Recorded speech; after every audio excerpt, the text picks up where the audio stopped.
ordered them to change the expiration date, but Dergani denied this. He also said he has no idea who the supposed warehouse employee is. I understand, instructions of management. Palitan yung expiry date from 2020 to 2021. Tama po ba yun? Yes, Mr. Chairman. That is something that I cannot deny. So you were swindling the government, Ms. Mago? I believe so, Mr. Chairman. Excuse me? I believe that is the case, Mr. Chairman. The Blue Ribbon Committee approved a motion to put Mago under Senate's protective custody so she can tell all in the hearing. Back to you. So, Amor, aside from face shields, Farmely's supposed overpriced face masks are also being questioned. Did the Senate get to the bottom of that? Yes, through Senate Blue Ribbon Committee Chairman Richard Gordon said they will again try to subpoena Green Trends Trading.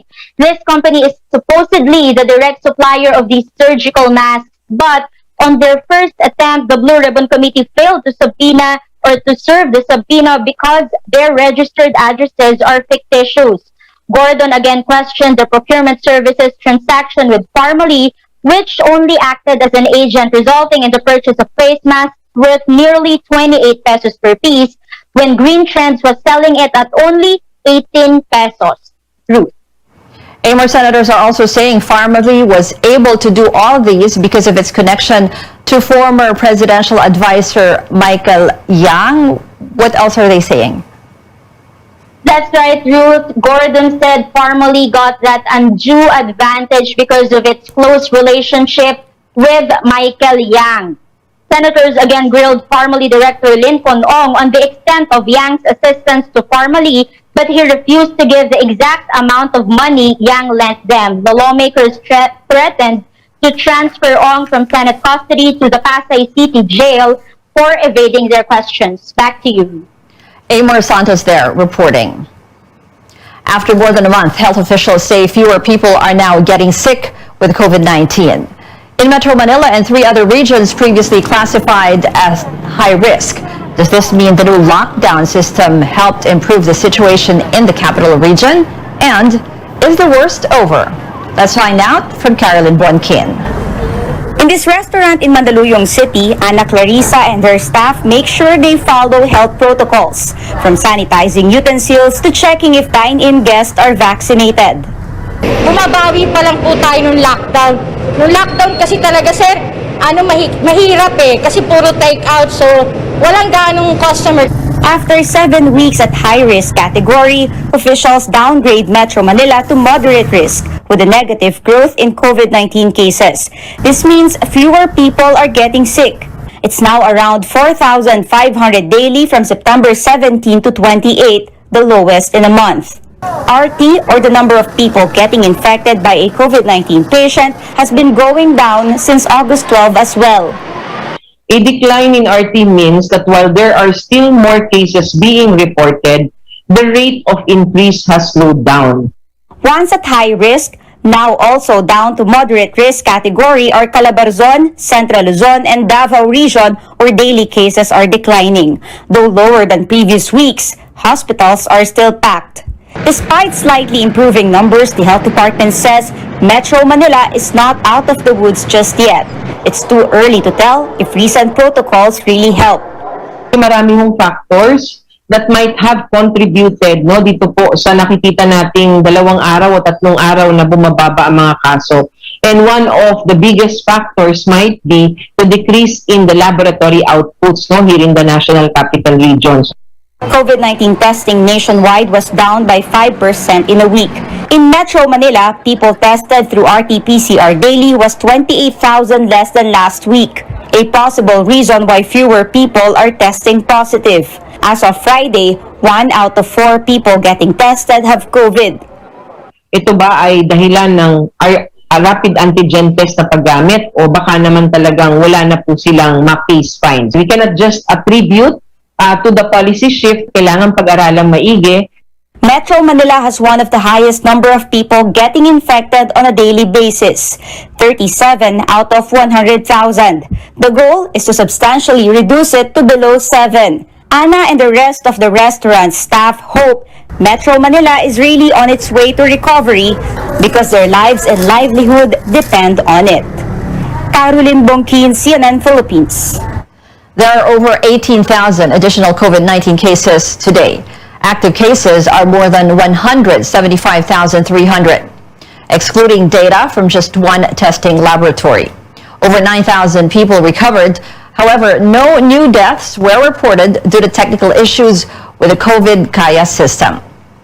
For the past few days, new reported cases are below 20,000. The health department says it is looking into why there's a recent drop in tests conducted by 7 regions, including Metro Manila. But the figures might soon increase as positive cases detected via rapid antigen will now be included in the official tally of COVID-19 cases. Malacanang announced this new policy earlier today. Yan po ang ating objective, no, para maging mas mabuti yung picture natin kung ilan ang total cases natin, no. Pero syempre, yung mga positibo, subject pa rin po yan for confirmatory tests. The Interagency Task Force has directed its regional counterparts to monitor the allocation and use of rapid antigen tests to improve the reporting of cases. The IATF has also directed the Health Department to register facilities using rapid antigen kits and to make sure to collect the antigen line list from these facilities. Authorities say the lists and results must be generated and submitted on a daily basis.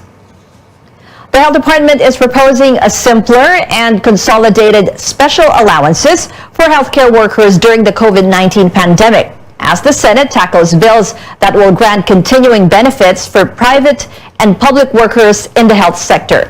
Our George Cahiles has that story. Exhausted healthcare workers have been clamoring for fair and timely release of promised government benefits in the fight against COVID-19. But it seems their plea fell on deaf ears insofar as the 2022 budget is concerned, something the Senate wants to address. In a hearing, the Health Department presented a simpler and consolidated benefit package based on the risk exposure of healthcare workers to COVID-19. Healthcare workers with low risk for COVID-19 exposure will receive 3,000 pesos a month, 6,000 for medium risk, and 9,000 pesos for the high risk. The department expects the benefit to cover more than 526,000 workers, and this would need around 50.5 billion pesos next year. This will be really equitable to the work that they do. So we really support and welcome very much this development of stratifying the risk, the allowance based on risk, and also on the work that they do. Whatever we need for budgeting for this, we can search. It's budget season. I'm sure there are unnecessary funding out there that would best be coursed to this measure. But for Senator Joel Villanueva, it's hard to measure risk exposure. Even if I wanted to support yung low, medium, high, parang hindi po, I'm not sure if I would agree with the basis of determining that risk, because I believe that it would depend on the surges. A health worker also could not help but call out House lawmakers for how they treated the medical professionals in a separate hearing. Finance Committee Chairperson Sonny Angara then cracks a joke to make light of the matter. But Senator Richard Gordon did not take it well. Walang magagalit sa inyo dito. Alam niyo bakit? Kasi nag-log out na si Senator Gordon. Kaya wala na magagalit sa inyo. I find that offensive, Senator Angara. Who's gonna joke about that? I realize in retrospect it was quite ill-timed given the current events and what the Senate is investigating. So my apologies, Chairman Gordon. The situation touched a raw nerve in a word war between President Duterte and Gordon, but cooler heads prevailed, with presidential ally Senator Bongo assuring Gordon the president meant no harm in the verbal tussle. Senate leaders say they support measures mandating benefits for healthcare workers and vow to work for their immediate passage. George Cahiles, CNN Philippines. Coming up on Newsnight, next year's budget for the Commission on Elections is left hanging as the Senate delays talks because of conflicts over extending voter registration. Stay tuned to CNN Philippines.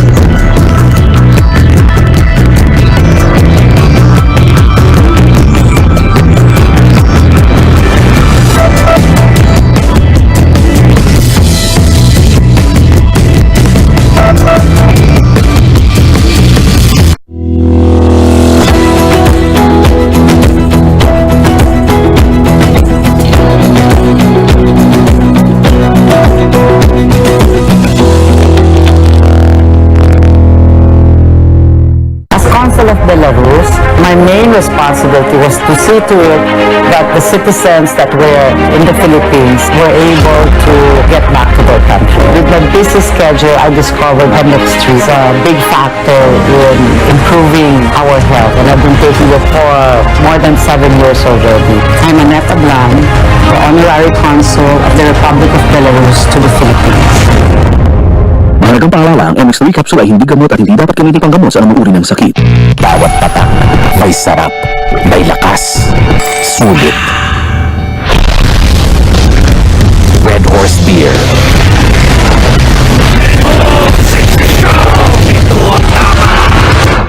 When the world was changing for photographic film, we helped change the world as a pioneer of the digital age. In healthcare, we're revolutionizing diagnostics by applying our AI technology. But why stop there, when we can focus our AI and IoT expertise on business innovation, helping tackle some of the toughest challenges in the workplace? When it comes to innovating for a healthier world and a more sustainable society, we'll never stop. Fujifilm, value from innovation.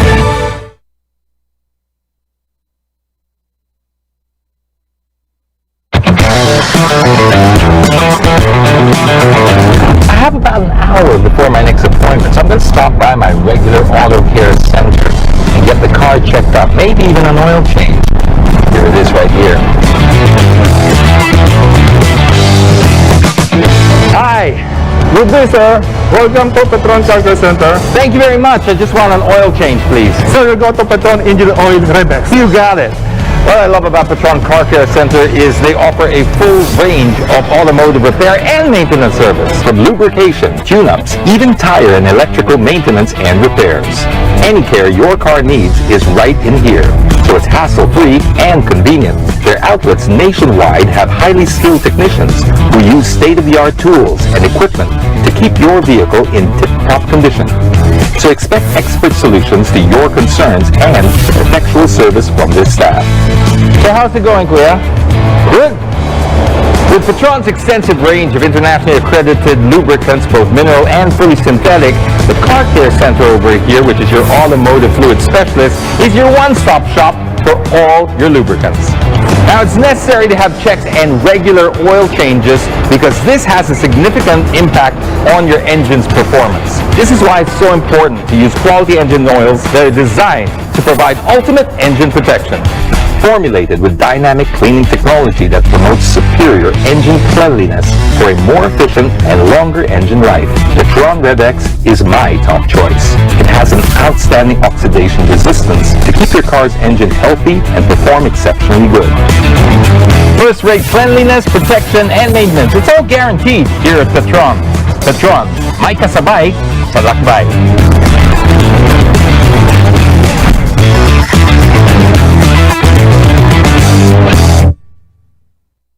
Gumagaan ang inuman pag sandiglan. Kumusta ako? Stress sa work, kaya ini-imagine ko nasa beach ako. Tapos ng mabigat na araw, mag-inuman with friends and sandiglan. Pilitin natin to. Ang alin? Imagine? Hindi, mag-inuman.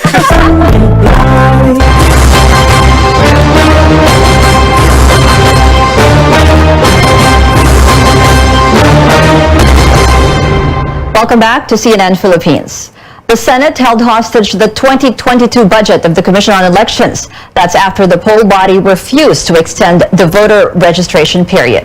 Our Melissa Lopez has that story. 30,000. A scolding from senators. That's what officials of the Commission on Elections got in a budget hearing. The supposed 3-hour meeting began on the wrong foot with a faulty slideshow. And hardly was the poll body able to present its budget proposal as senators immediately zeroed in on the tug-of-war to extend the voter registration deadline. I would like to support the COMELEC, but in this matter of voter registration, the rights of voters come first. Voting is the bedrock of any democracy. And this is anti-democratic, to say the least. Senator Frank Drilon raises a possible illegality in COMELEC's decision, citing a 1996 law that allows registration up to January, or 4 months before Election Day. What you are insisting on is a clear voting suppression rule. Sa akin po, labag sa batas ang inyong ginagawa. But COMELEC just wouldn't budge. Walang galang na po talaga. 1 week lang po talaga ang kaya namin ibigay. Oo, yun lang po. Kasi mahirap mag-commit your honors na papalpak kami in the end. COMELEC Chairman Sharif Abbas said the Commission will automatically grant the week-long extension as a compromise to bills in Congress for registration to last until end October. He added preparations for the May 9 polls could be severely delayed. Senators bargained with COMELEC for a second day. Their new demand, a 3-week reprieve from October 9 to 31, giving way to the filing of candidacies, similar to deadlines for the 2013 and 2016 polls. Kung kaya nyo noon, siguro kaya nyo ngayon. Even COMELEC's targets for new registrations were questioned. Senators say setting a 4 million goal is too low against 12 million Filipino voters who may be displaced. Over 63 million Filipinos will be eligible to vote next year, with more lining up daily hoping to cast their ballots in May. On Friday afternoon, spokesman James Jimenez announced top-level COMELEC officials will meet next week to discuss if a longer registration period is doable and by how long. The Unbank's decision is expected on Wednesday, just a day before the September 30 deadline. Melissa Lopez, CNN Philippines. Former Senator Bongbong Marcos says he is very close to announcing his 2022 national plans, but he did not disclose which position he will gun for. The Kilusang Bagong Lipunan, a party founded by his late father Ferdinand Marcos, nominated Bongbong as its presidential candidate. The former senator was thankful and overwhelmed by the support, but did not clearly accept. The nomination, however, is gaining mixed reactions from various groups and netizens. The Kilusang Mayo Uno opposes the move, saying any member of the Marcos family should not hold a government position. KMU says giving them a platform is tantamount to revision of the country's history. A group composed of martial law victims and peace and freedom advocates, among others, echo the same view. The campaign against the return of the Marcos and martial law, or KARMA, describes Bongbong's possible run as a bad attempt to evade accountability for their crimes and promote historical lies. On social media, this netizen supports the nomination and calls on the former senator to accept it. He also urged Bongbong to, quote, make the nation great again. But for this Facebook user, why vote a seasonal politician? He claims Marcos only makes noise for the polls or for his electoral protest against Vice President Leni Robredo. A look now at other developments ahead of the 2022 polls. Opposition coalition Isang Bayan is set to reveal its standard bearer by the end of the month. Convener and retired Justice Antonio Carpio says they're still consulting with members. Among those being considered are Vice President Leni Robredo, former Senator Sonny Trillanes, Manila Mayor Isko Moreno, Senators Manny Pacquiao, and Panfilo Lacson. Carpio hopes those who already declared their presidential bids can still agree to have a single opposition bet. Former Senator J.V. Ejercito confirms he will seek a return to the Senate in 2022. Despite the possibility that he would again compete with his half-brother, former Senator Jinggoy Estrada. Ejercito placed 13th in the 2019 senatorial race, while Jinggoy ranked 15th. Ejercito says he hopes to move past the sibling rivalry issue, vowing to focus on the implementation of his pet measure, the Universal Health Care Act, if he wins. Another aspirant for the Senate next year is Bayan Muna chairperson Nery Colmenares. The human rights lawyer and activist ran for the post in 2016 and 2019, but lost. It's all systems go for a new elevated expressway set to rise on the banks of Pasig River as the project breaks ground in Pandacan, Manila this morning. San Miguel Corporation touted the Pasig River Expressway as the country's first green and hybrid expressway, along with a 95 billion peso investment. Also called PAREX, it stretches over 19 kilometers, starting from Radial Road 10 in Manila to C6 Road in Taguig. It will help allow seamless travel across different modes of transport. Our vision is for Parex to have multiple use to further decongest our cities and provide commuter a faster, more efficient and affordable systems of transport. SMC President and Chief Executive Officer Ramon Ang adds Parex will feature a bus rapid transit system, dedicated bike lanes, and pedestrian walkways. He says he hopes Parex will provide a future-ready solution to traffic as well as restore the old glory of Pasig River. Several groups, however, are up in arms against possible harmful effects of the project to the river, but Mr. Ang clarifies Parex will be built on the easement of Pasig River and will not cover the major waterway. Still ahead on Newsnight, a much-anticipated music collaboration between K-pop and rock has already been topping charts after its release today. Details when we return. Stay tuned.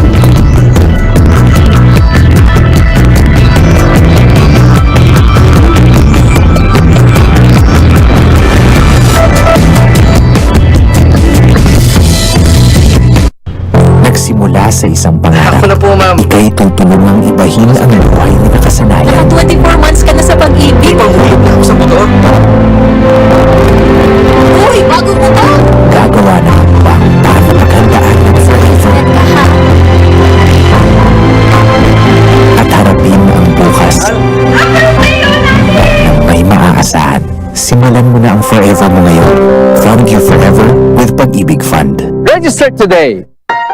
For my babies, only vet-approved Nutri-Chunks puppies. The only one with active boost and prebiotics na Pampalisto. Made with real meat with essential nutrients to help them grow strong and healthy. Happiness! Listo, ganado sa Nutri-Chunks puppies. Bank of Commerce. What we are is personal banking, where we understand that every deposit is your hard-earned money. Every loan is for good reason. Every service aids in your convenience. Every business of ours is meant to grow yours. We hear you, feel you, and react on your every banking need. Bank of Commerce, an affiliate of San Miguel Corporation. When it comes to heroes, kahit kailan hindi nagkulang ang Pilipinas. Mga taong matapang, lumalaban, at bumabangon kahit may kinakaharap na problema. O yung mga tinatawag nating never say die attitude. I'm Cristela Bello, your 2021 Ginebra San Miguel Calendar Girl, here to show you just how far a ganado sa buhay attitude can take you. Kaya samahan niyo akong kilalanin ng mga taong pwede nating pagkuhanan ng inspirasyon lalo na sa panahon ngayon. Here on Bagong Tapang Stories.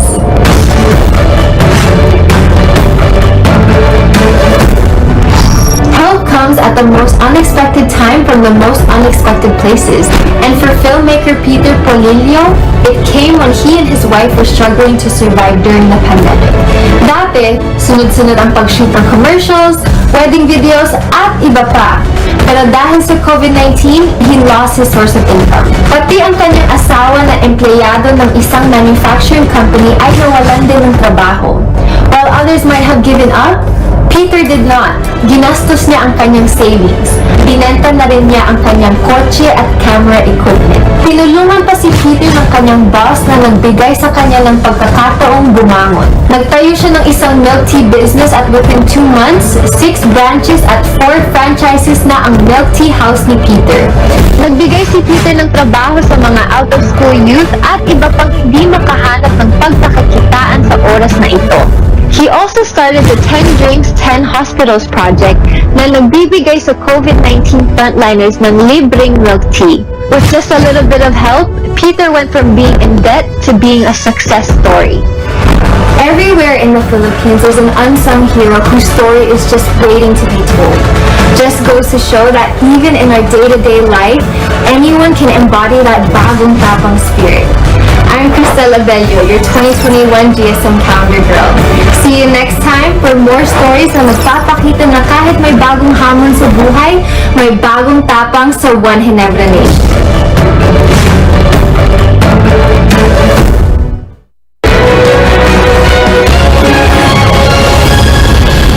Welcome back. A A massive mangrove planting initiative is underway in Bulacan to address the perennial flooding in the province.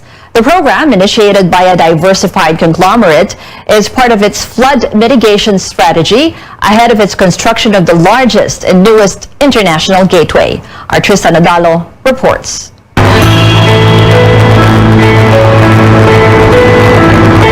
A break from the urban stress, a peaceful and refreshing scenery will welcome you as you cross the Taliptip River by boat in the town of Bulacan.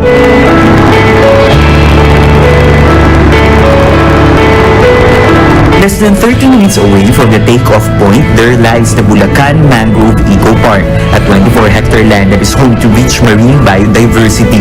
On Friday, residents, local officials, and the San Miguel Corporation team embarked on a journey to plant 1,000 mangrove seedlings. Ngayon po ay nagtanim tayo ng 1,000 mangrove propagules. Dadagdagan natin yung dati na natin na itanim na 6,000. So, gusto po natin na mapanatili ang kaayusan ng mga mangroves dito. Apart from being an effective barrier against flood, the Bulacan Mangrove Eco Park has so much potential. Kasama po sa gagawin natin dito ay ang pagpapaayos nitong kanilang boardwalk dito para yung mga turista po natin ma-appreciate pa rin po at magkakaroon din pala po tayo dito ng nursery para dito na natin kukunin yung mga itatanim natin. Locals who joined the mangrove planting initiative say this is a good reminder for them on the role of mangroves and the need to look after the environment. Ang mangrove planting ay sobrang nakakatulong po sa komunidad namin, lalo na po sa Barangay Taliptip, kasi po natataas po nito ang kaalaman ng bawat isa sa amin kung ano po talaga ang kahalagahan ng mangrove o mga bakawan. San Miguel also eyes to plant more mangroves in other parts of Bulacan, including the town of Paumbong. Thousands of mangrove seedlings were also planted in the towns of Agonoy and Ubando. Meron din po tayong bubuksan na 80 hectares na Paumbong, San Miguel Paumbong Mangrove Plantation and Sanctuary. 200,000 na mangroves propagules ang ating itatanim at yun po ay talagang malaking mangrove plantation. It is a commitment to improve the lives of Bulacan residents. It means safer homes, livelihood programs, and stepping up efforts to minimize the impact of perennial flooding. Tristan Udalo, CNN Philippines. Now, before we go, the long wait is over for Coldplay and BTS fans as the two groups have finally dropped their single together. The lyric video for My Universe was posted on the British band's YouTube channel, and within the day of its release, the collaboration track has hit 7 million views and now tops the iTunes song chart in 62 countries. But there's still much to look forward to, as Coldplay's label Parlophone Records has hinted that the Dave Meyers directed music video will come very soon. Without you I'm crazy child, we are made of each other, baby.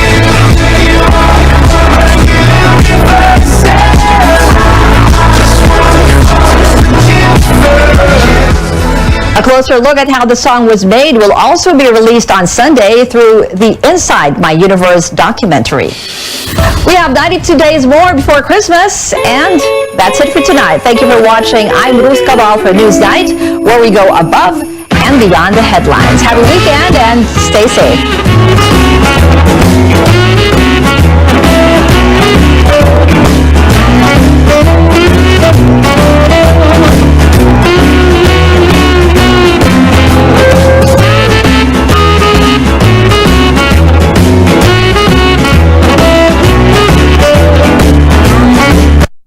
This program is brought to you by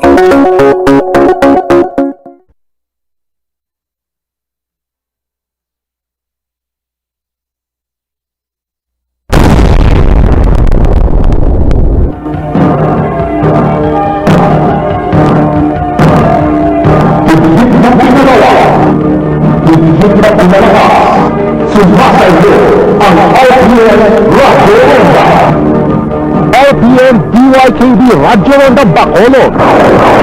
RPM branches nationwide. Pakulo sa paglilingkod sa bayang Pilipino.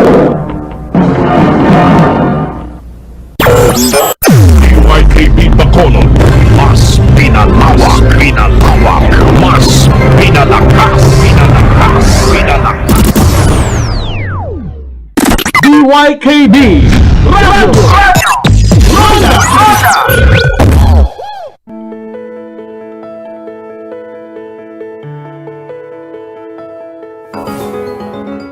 With the rising cases of COVID-19, many of us are once again asked to stay at home, which means less physical activity, sitting too much, and more trips to the refrigerator.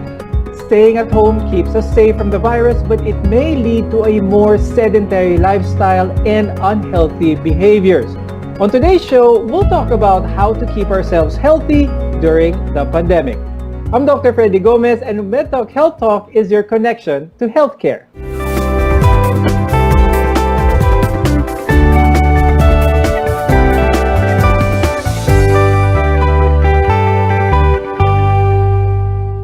We have to do our part to prevent the spread of the virus, but we also have to look out for ourselves. To help us with this, let's welcome our guests. With us is Dr. Joanne Roser Liboon. She's a family and community medicine specialist from Ala Valley Medical Center in Coronadal, South Cotabato. Also joining us is Coach Jay Garcia. He's a registered nurse and fitness coach to celebrities such as Miss Alice Dixon and Bea Alonzo. Thank you both for joining us today on MedTalk Health Talk. Now, let's talk about some of the habits that we've acquired during the quarantine. Let's revisit those because staying at home for prolonged periods of time can actually pose a significant challenge in terms of remaining physically active and eating healthy. Now, this can have a negative effect on our health as well as our quality of life. Now, we want to remind our audience. Dr. Joanne, remind natin yung ating mga audience, how can we stay healthy habang nasa bahay? Kasi diba, Doc, common problems naman ngayon is yung change, ang dami nag-change, yung diet, yung sleeping habits. Sleeping habits, ang dami kasi nga, normally, we're outside of the house, working, mas active tayo, but because of the pandemic, mas nagbago. So, mas less yung activities, yung mga food, tapos dagdag pa yung stress and worries natin because of the pandemic, it added also to the problem. Ang nagkakaproblema tayo sa tulog, the choices of food that we eat. So siguro ano lang, pinaka-common na problem ng tao, di ba yung tulog talaga eh. Di ba usually dapat 7 to 8 hours. But siguro kasi nga ang dami nating time, sometimes we take naps on the morning, sa gabi iba na. So yung work natin nag-extend dun sa usual na working hours natin. So, nagiging cost din siya. So, siguro balance lang talaga of everything. You have to set everything in order. Isang pagbabago doon is when we're at home, we often tend to reach for the easiest meal available. So, this can be junk food, minsan processed food, or anything that doesn't require a lot of cooking time. Now, the best advice that we can give, of course, is in moderation, katulad yung sinabi niyo, Doc Joanne, no? Paminsan-minsan is okay, pero dapat merong moderation with that. Now, I'd like to go to Coach Jay. Paalala natin sa ating mga viewers na kung ano ang tamang healthy food items para hindi nila makalimutan ito. Okay, so first of all, if possible, dapat yung food natin is coming from fresh variants. So it may be fresh vegetables or fruits. No, so but during the lockdown period, it's hard to source those. So what we can do is we can go for frozen variants like frozen fruits or vegetables. It may be less in a little amount of nutrition and minerals, but much better option siya than getting processed foods. So eating healthy definitely is important, Coach Jay, no? Pero Yes. marami nagsasabi, dapat ba healthy all the way? What's your opinion on having cheat days? Kasi cheat days based on a theory, it's a reward-based diet strategy for you to attain a certain fitness goal or diet plan. So the misconception about cheat day is you can eat all you want without limits. Okay? So we need to correct that because cheat day should be also in a fixed time or calculated amount. For example, if I will take soda, I'll limit myself for 1 cup or half glass. Why? Because you have the discipline and the accountability should still be there. So it will not disrupt your diet plan when you return to it. Oo, so importante talaga may discipline and accountability. Very true. Now, another thing during this pandemic na baka hindi napapansin ng maraming tao is what is called coronasomnia. I'd like to talk about this with Dr. Joanne. Explain natin sa mga viewers kung ano ba itong coronasomnia at ano yung connection nito with the pandemic as well as our ability to get good quality sleep. Again, Doc, diba yung healthy habit of sleeping should be 7 to 8 hours a day. But because of the pandemic, like I've said kanina, parang change lahat. And there are actually studies made regarding this. And yung pinakagrabe na na-identify talaga is actually the anxiety and the stress caused by the pandemic. Kasi diba, at the end of the day, we try to make everything normal naman. Sa umaga, we keep ourselves busy para lang masustain yung life natin. Pero at the end of the day, pag gabi, dadating tayo sa point na nag-iisip tayo ng problema. Anong mangyayari in the next few days, anong mangyayari sa atin pag tumagal to, and that's where nag-start yung stress. Yung homeostasis, yung normal na function ng katawan, nag-change dun sa stress. So yun yung tinatawag natin na coronasomnia. So doon siya nag-connected yung sleep mo dahil dun sa pandemic, pumapangit lahat kasi nga ang dami nating iniisip. Bukod sa stress, ano ba yung mga ginagawa ng mga Filipinos that may hinder them having a good night's rest? During the pandemic, Doc, diba? Nagbabago lahat. So yung usual natin na routine, hindi na siya pareho ng dati na lumalabas, tatrabaho, tapos yung sipa, yung mga food intake, pwedeng isa din yung reason bakit nag-change. Dapat hindi tayo pwedeng matulog na sobrang busog or gutom kasi at the middle of the night pwedeng madidistract yung sleep natin. Hindi din tayo pwedeng take ng caffeine, alcohol, or anything with nicotine before sleep because it will disrupt our sleep also. That's true. Now, having a good night's sleep, we can't stress this enough. Importante ito, not just for your overall well-being, pero sa recovery ng katawan, especially if you're doing a lot of physical activities. Kaya napaka-importante ang rest and recovery. Coach Jay, ano bang mga tips ang pwede mo bigay sa ating mga viewers for them to have a good quality night's sleep? Of course, you have to plan your day ahead of time. So it lessens your anxiety during the day. And of course, set up time to sleep talaga. It's not like you sleep late today, then tomorrow iba na naman. So make patterns for it. Kasi for that, makaka-develop ka ng more healthier habit. A good night's sleep has a lot to do with your overall lifestyle, and that includes being active, which has many health benefits both physically as well as mentally. Now, when we return, we'll focus on strength training exercises that don't rely on anything but your own body weight. So stay with us. This is MedTalk Health Talk on CNN Philippines, where your care always comes first.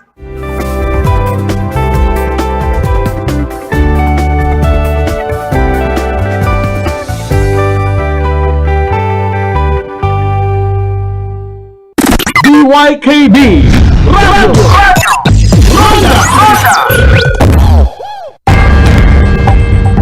Let's get ready to rumble! DYKB Radyo Ronda Bacolod 1404 kHz AM sa bago nga tunog kagusog pag sa bago nga digital transmitter sa Visayas kag Mindanao nagalanog. It's showtime!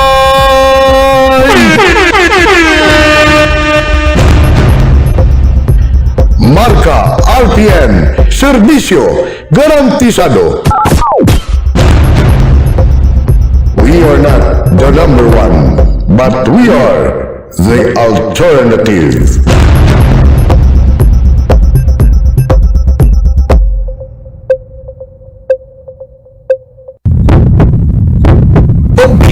Pamati, diri sa RPN DYKB ang palatuntunan. Pulso sang Banwa.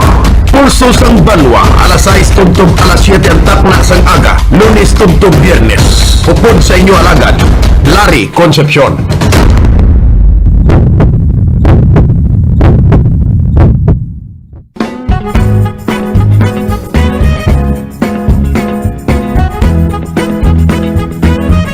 Straight Talk, a no-nonsense discussion of current events and issues of the day. Hosted by print and broadcast journalist and former president of Negros Press Club, Attorney Joel Duhilio. Straight Talk will premiere on March 1 at 11 a.m. till 12 noon, right here on RPN DYKB 1404 kHz. Straight Talk.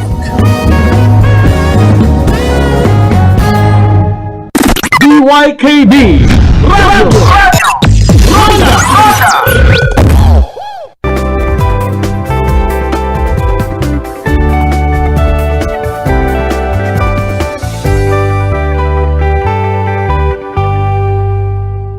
Physical activity and exercise can have immediate and long-term benefits. It can enhance the quality of our lives. Now, we're here to build a healthier future for you. I'm Dr. Freddy Gomez, and this is MedTalk Health Talk on CNN Philippines. Exercise benefits not only our bodies, but our minds as well. Now, 10 to 15 minutes of movement can already burn significant amounts of calories as well as reduce stress. Now, one type of workout that you can do at home is called calisthenics. And all you need is you. Coach Jay, explain natin sa mga viewers kung ano ba itong calisthenics at paano ba ito nakakatulong sa mga tao ngayon? Okay, so calisthenics is a form of strength training conditioning exercise which consists primarily of basic movements like pushing, pulling, squats, rotation, lunges, hinge, and gait patterns. So basically, ginagawa na natin to in our everyday lives, no?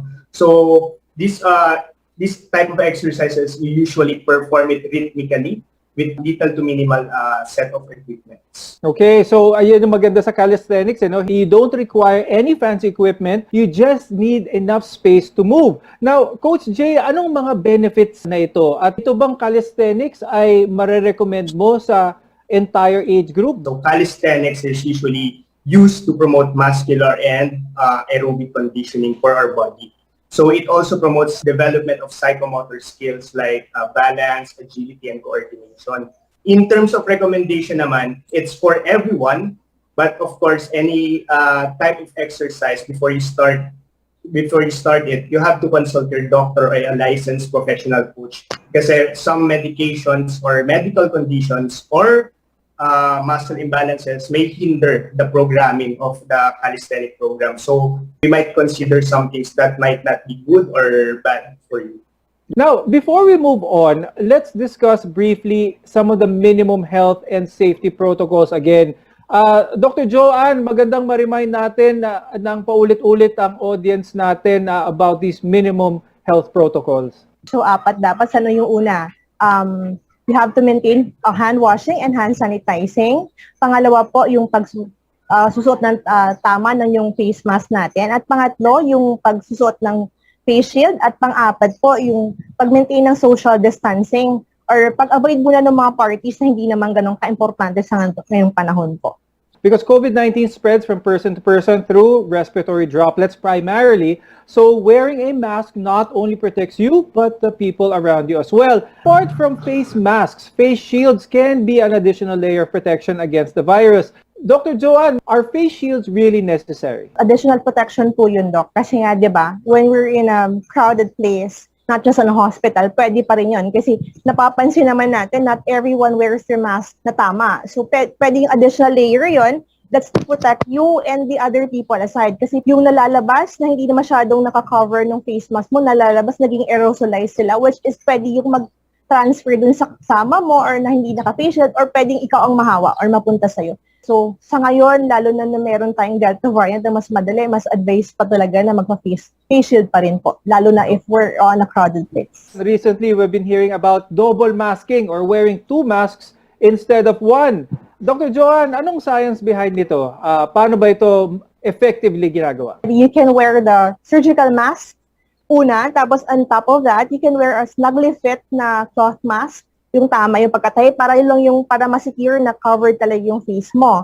But the CDC though does not advise yung double mask na surgical mask. Kasi kahit i-layer mo yun, kung hindi siya naka-cover enough, o hindi na protect yung side ng faces mo, pwedeng makapasok, hindi pa rin siya talaga pwede. So pwedeng hindi din advise yung naka-KN95, tsaka may dagdag na surgical mask. So it's either you wear your just regular na surgical mask, yung pwedeng i-tie knot siya sa both ends para ma-secure na covered siya, or just make sure naka-cover siya sa face, or just can wear your KN95 alone and wala nang iba. Dr. Joanne, please remind our viewers again how important it is to get vaccinated. So responsibility natin, yung hand washing, face mask, face shield, yung shared responsibility na ng mga government is yung mga contact tracing, tapos yung isolation. Yung another naman na ginawa nila is for the vaccination. It is offered to us to protect us. Parang dagdag siya na shield para sa atin. Hindi man ito nag-o-offer ng 100% ng protection, but rest assured, pag bakunado ka, kahit nagkaroon ka ng COVID infection, pwedeng hindi ka magkaroon ng sintomas. Pangalawa, maiiwasan natin yung severe kind of COVID na pwedeng mag-lead sa death. At pangatlo, babawasan yung chance ng makahawa po tayo. Yes, very good. Now, Coach Jay, when it comes to physical fitness, how often should someone do exercises such as calisthenics? Healthy ba ito gawing araw-araw or may interval ba dapat? It will always depend on the intensity of your exercise. No? So the guidelines suggest that you also don't need to do too much of exercise during this pandemic. So you want to stay at least easy to moderate but more frequent. So at least mga 20 to 40 minutes of activity could be consistently every day should be enough. This was a very interesting conversation with both of you. Thank you very much, Family and Community Medicine Specialist Dr. Joanne Roser Liboon, as well as Health and Fitness Coach, Coach Jay Garcia. Now, vitamin C and zinc play important roles in our nutrition, immunity, and health maintenance. But what are things that we can do to boost our immune system? More on these when we return. Your health is our mission. This is MedTalk Health Talk on CNN Tel Aviv.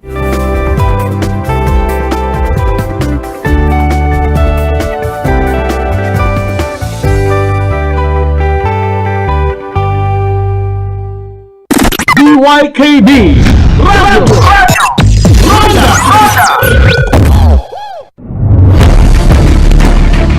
Ang pagbangon sang ekonomiya dako ka faktor sa pagtibong sa atong pungsod sa pagkatubang sang ginatawag nga new normal kapag amat bawi kag panas sa mga kahalitan tugas sang global pandemic nga coronavirus disease 2019 o COVID-19. Kaupo ninyo ang RPN BYKB Radyo Ronda Bacolod 1404 kHz AEM sa panibago nga pagbukas sa mga negosyo kag turismo, pag-promote sang basic health protocols para mapasiguro ang proteksyon sa ato ni kayong lawas. Bangon Pilipinas sa bago nga pag-asa. Advertise with us in a reasonable and flexible range. Sa bagong digital transmitter, ang RPN BYKB Radyo Ronda Bacolod sa matinlo kag mabaskog nga tulog mabatian sa mga areas ng Palawan, Mindoro, Panay, Guimaras, Negros Occidental, Negros Oriental, Cebu kag pinakabahin sa Mindanao. Kaupo nyo kami sa pagkatubang sa new normal para sa inyong mga advertising needs. Mag-contact lang sa telepono 458-8015. We are not the number one, but we are the alternative.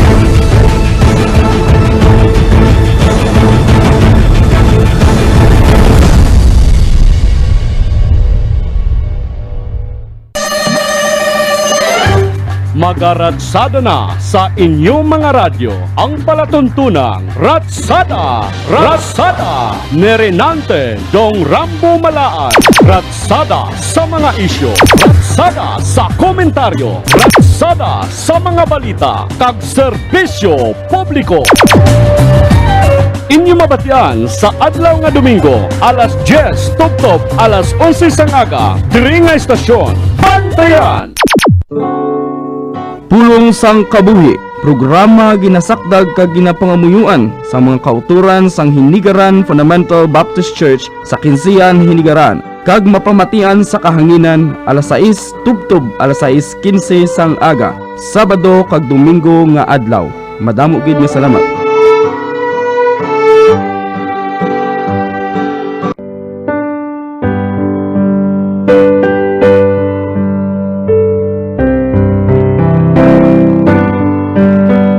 Binhi sang kabuhi, pulong sang Dios na makahatag sang kasanag sa atong pagkabuhi espiritual.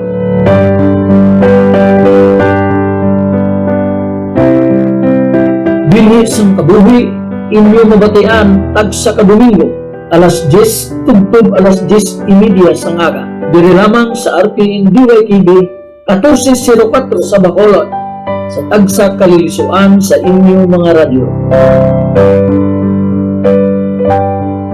Binhi sang kabuhi, ginasakdag sang Sumag Christian Reformed Church, upod sa inyong alagad, Pastor Mario Dilion.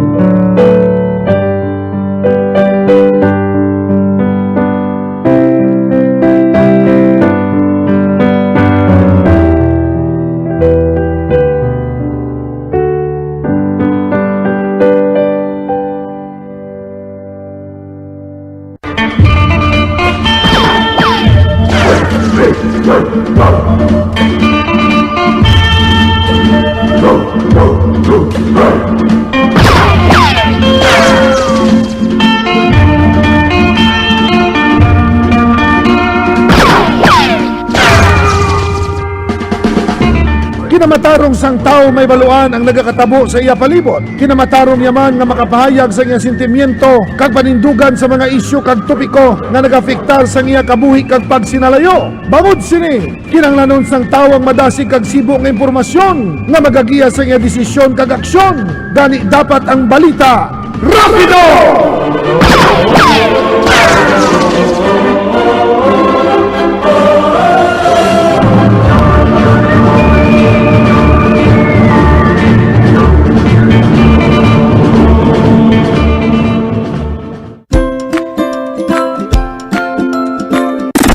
YKB Radio Ronda.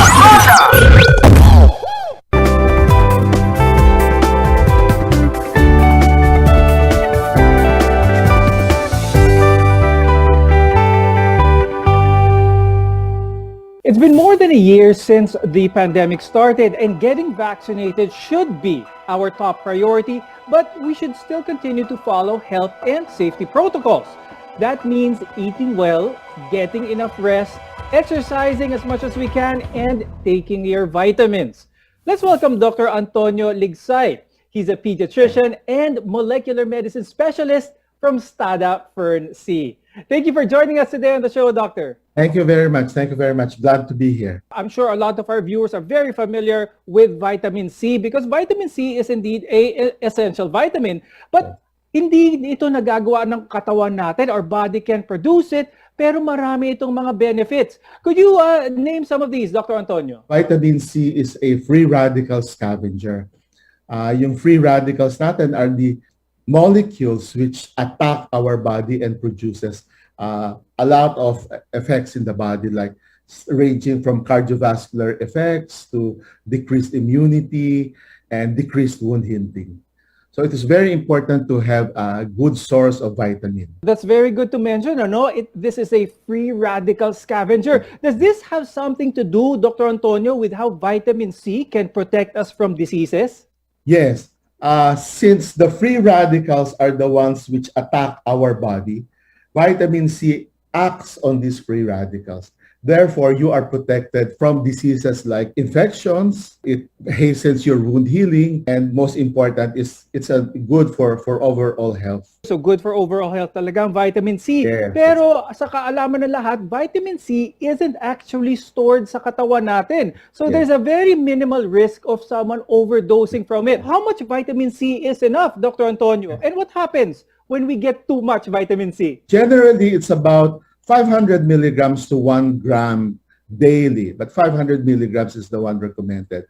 It is a water-soluble vitamin, so it's excreted from the body. However, prolonged intake of very high doses will not be also good for you. So it's best to stick to the dose which is recommended, which is around 500 milligrams per day. Ngayon, Dr. Antonio, I'm sure a lot of our very savvy viewers, whenever they buy vitamin C, napapansin nila na some of them come in different forms. It usually comes in the form of ascorbic acid. However, some supplements contain other forms such as sodium ascorbate. Yes. Pag-usapan natin itong sodium ascorbate, Dr. Antonio. Can you tell us more about this? Those are the two forms of vitamin C, ascorbic acid, and as the name connotes, it is an acid, which means it can produce gastric irritation. However, the ascorbate form, which is the other form of vitamin C, does not produce gastric irritation. So it is best to take in the ascorbate form rather than the acid because you won't have any abdominal pain. So in other words, Dr. Antonio, does this mean na ang sodium ascorbate is better tolerated by the body? That's true. It's better tolerated and it's friendly. It's friendly to the stomach. Okay, now vitamin C and zinc naman play very important roles in providing adequate nutrition as well as immune defense. Ngayon, Dr. Antonio, what are some of the added benefits of zinc naman para sa ating immunity?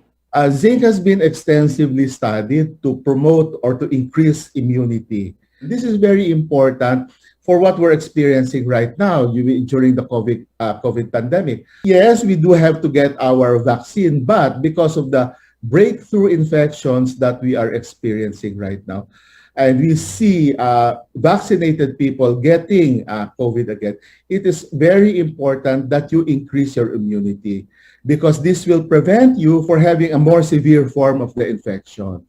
So zinc, together with vitamin C, act synergistically to boost your immunity.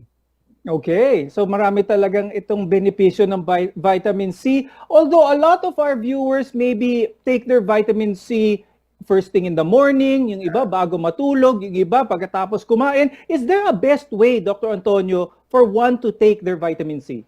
It doesn't matter whether you take it in the morning, noontime, or evening, but I always recommend to my patients to take it in the morning. Why? It's because you develop that habit. When you wake up in the morning, the ascorbate form is friendly to your stomach. You can take it right away and have your breakfast. That way, you develop the habit and you don't forget taking your vitamins, your supplements. Okay. Ngayon, Dr. Antonio, huwag natin kalimutan yung mga bata. Ang vitamin C ba with zinc is also good for children? In fact, vitamin C, during the infancy period, we start vitamin C starting at 6 months old. Zinc has been shown to be beneficial for patients with diarrhea. In fact, it is recommended by the World Health Organization to give zinc for 2 weeks after an episode of diarrhea. So this can be given to children even during infancy. Okay. And ngayon, syempre, uso na ngayon ang cold at flu. Can vitamin C with zinc help prevent the flu or even COVID-19, Dr. Antonio? There are a lot of studies also published in very good journals that vitamin C and zinc does prevent common cold and pneumonia for that matter. For vitamin C, they found that in people who are stressed, they found out that giving vitamin C increases the level and prevents common cold. Zinc, on the other hand, has been shown to prevent pneumonia and decrease the symptoms of pneumonia. So it is very important to take this vitamin and this mineral for our overall health. Okay. So marami talagang sources din ng vitamin C. Let's remind our viewers again, Dr. Antonio, kung ano yung mga good food sources ng vitamin C. We always need to have a good and balanced diet. Vitamin C can be obtained from fruits, from green leafy vegetables. Zinc is from poultry, from seafoods, from shellfish, from grains, and from red meat. So what we're saying is that anything less is bad, anything in excess is bad. So we need to have a balanced diet, and everything I said should be taken in moderate amounts. Very well said. And with that, I'm sure our discussion was very helpful sa ating mga viewers. Thank you very much, Dr. Antonio Ligsay, for joining us today. Getting vaccinated is our #1 protection against COVID-19. But on top of this, we still have to stay healthy and follow minimum health protocols. So remember to eat healthy, exercise, follow social distancing, and wear your mask at all times. We want to be your partner for a lifetime of good health. I'm Dr. Freddy Gomez, and this has been MedTalk Health Talk on CNN Philippines.